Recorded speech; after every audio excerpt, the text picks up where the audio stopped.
Hey there guys, and welcome back to Let's Play The Legend of Zelda: A Link to the Past. So in the last episode, we stopped right before Misery Mire here, the 6th dungeon, inside of which there are lots of little jellos that you have to murder right off the bat. You don't actually have to murder them, they can just run right past them, it's fine.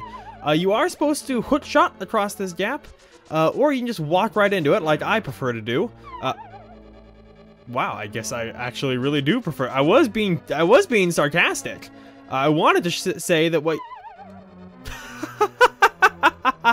What a bad start to an episode. Why do I insist on continuing to do that? That's all I was trying to show. Is that, yeah, you can bounce across it. It's all it is. You can hook shot across it too.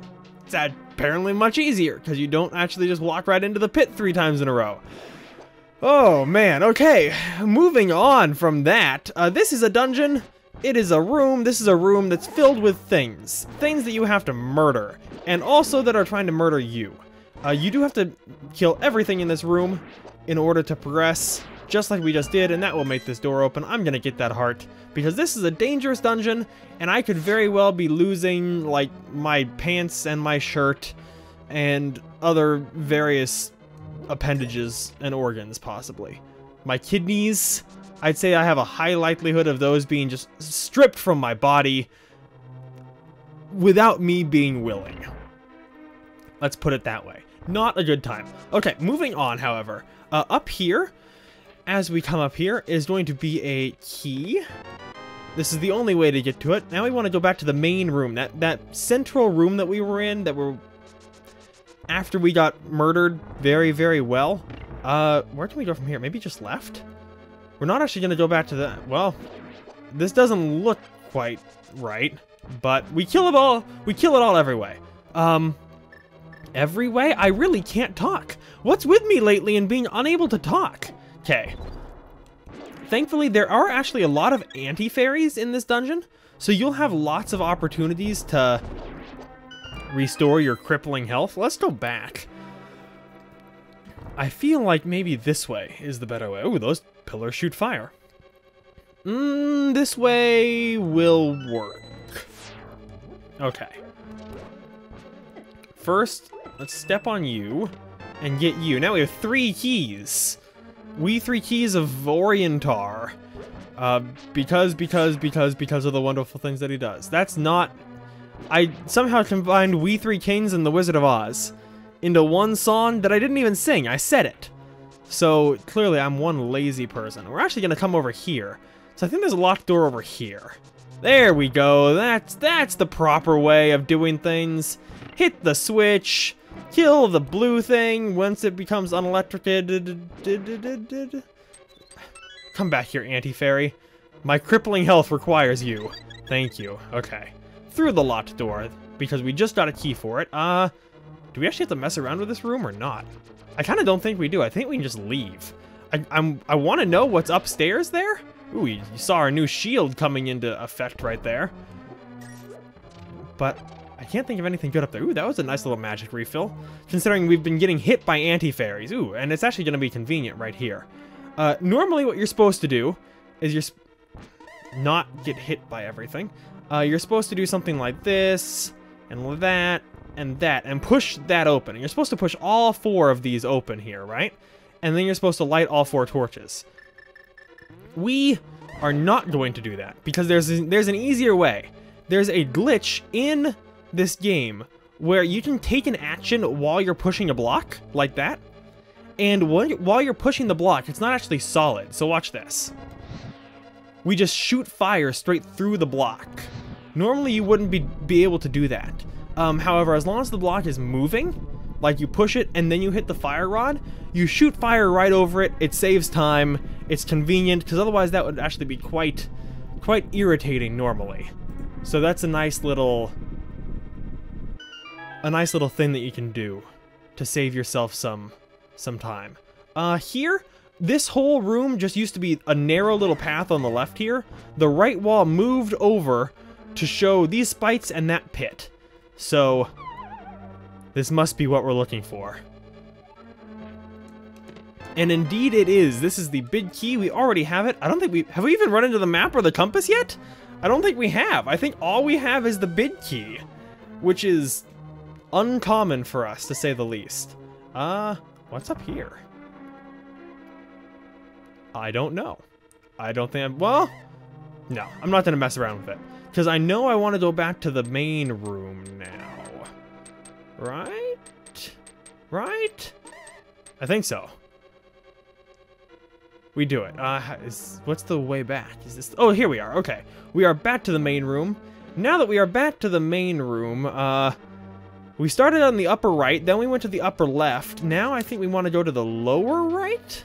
I think if I come down here... Yes, because I have the big key now.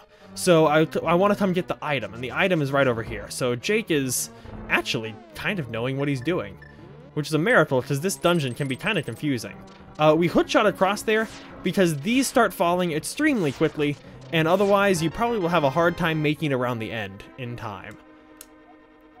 This is the Cane of Samaria. Apparently it will be very helpful if we make proper use of it, but they tell us nothing about what the Cane of Samaria actually does. And I'm going to continue that trend by telling you nothing about what the Cane of Samaria actually does. You are welcome. Most of you have probably played this game before. Most of you have an inkling about what it does. If you do not, look forward to it with eager anticipation. Next, I think we want to come up here. That feels good. Ooh, yeah. I know what is up with it. What's up here? There is a... Okay, that's a very useful room.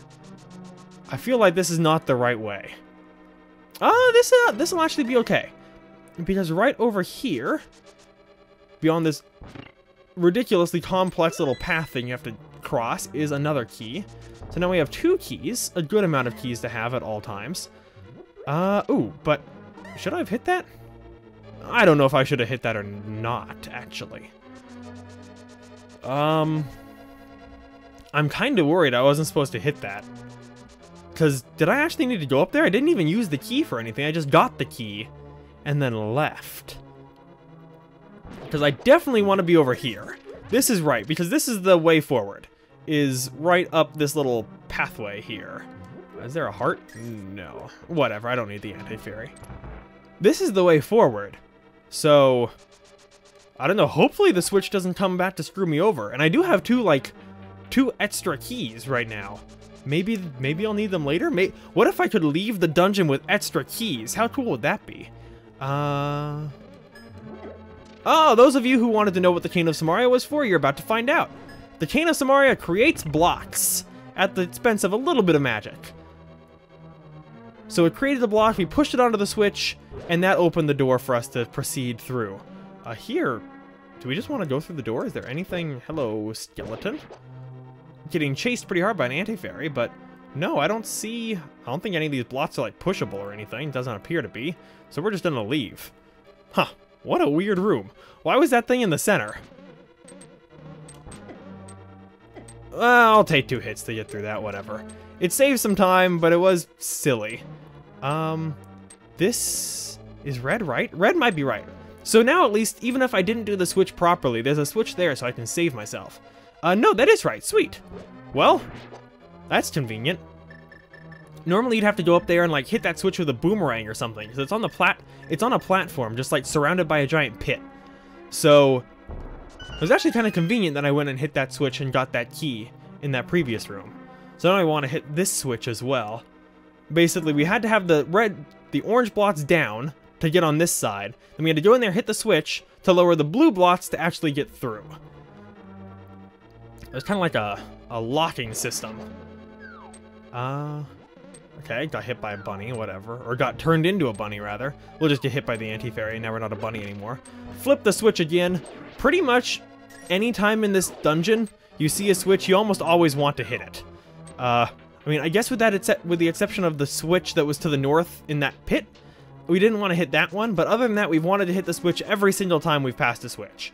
So, we are already here to the boss, and okay, thanks, Fireball. I don't even think we ever got the map or the compass for this place. Well, oops. And we still have 2 keys, too, no less. Holy cow. Okay, this is Victorious? Is that his name? He is an eyeball. We have seen enemies similar to him before. However, he does lightning kind of like Him, actually, where if you're on the sides of the room, you won't get hit by it. Also, you do not want to be standing on the water at the top of the room, because water does conduct electricity, and you will, the game is cognizant of that fact, and you will get electrocuted if you are on that water. It's not a good time. You know, let's actually just try to arrow the rest of these guys to death. I think that might be easier. Whenever you can see the eyeball turning white up there, that's how you know it's about to cast electricity, and you need to get to the side of the room. Or you can just eat it like that. I mean, that is an option. It's definitely not the right option, but it's an option. Wow, he's doing electricity very quickly. Maybe he does not like arrows. Okay, there we go. And now let's just electrocute him to death. We killed all his little eyeball pals.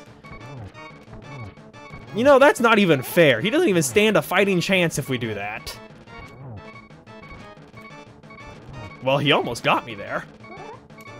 Okay, Mr. Eyeball. You tried hard, but at the end of the day, my arrows are better than your lightning. Nice. I actually really like how that crystal falls right in the center of that little splash puddle that I'm standing on.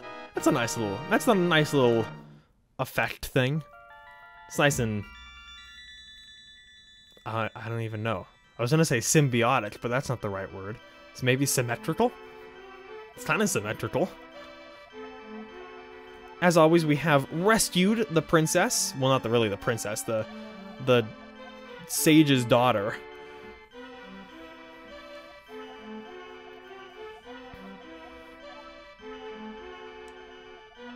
With whom he cracked the seal and then proceeded to seal them. What a turn of fates! You were the seal and then you became sealed. It'd be really meta if there was like a seal, like a literal seal.